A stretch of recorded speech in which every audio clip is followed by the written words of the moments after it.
con quậy gì đó? Hả?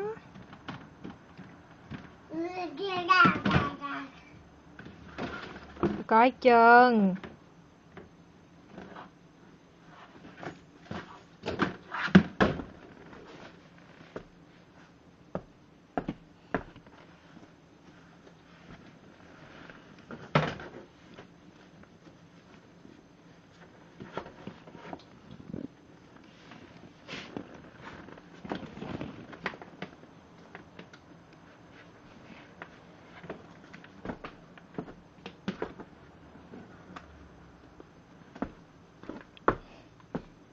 Làm gì vậy con? Coi chừng trứng chân á. Đó, thấy chưa? Đâu ai làm gì đâu, tự nhiên la là sao?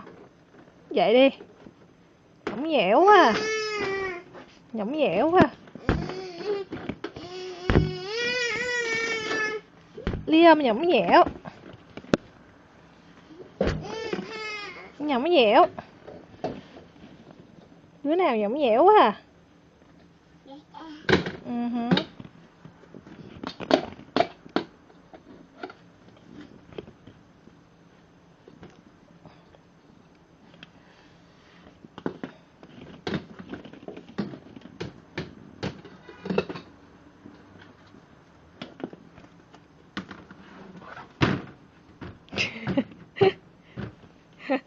Leo lên hả? Tính leo lên hay sao mà đóng nắp lại? Chi mà khổ dữ vậy con? Tháo ra tháo vô hoài vậy?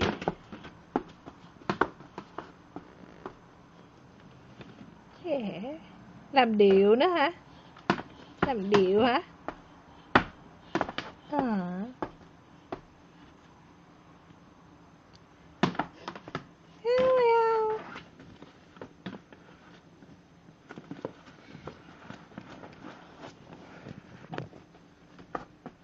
Trời, không biết con có mệt không chứ mong nhìn con bị mệt quá à. Tự nhiên khóc là sao? Không ai chọc cũng khóc là sao?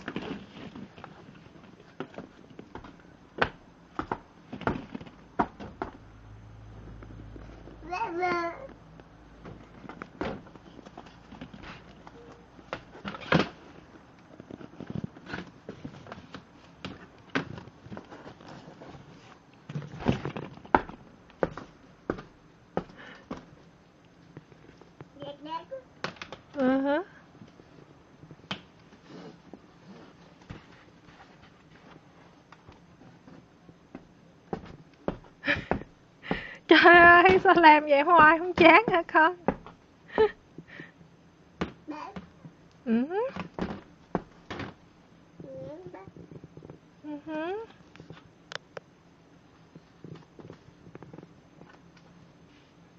Rồi. Cái mắt nó to gấp đôi con.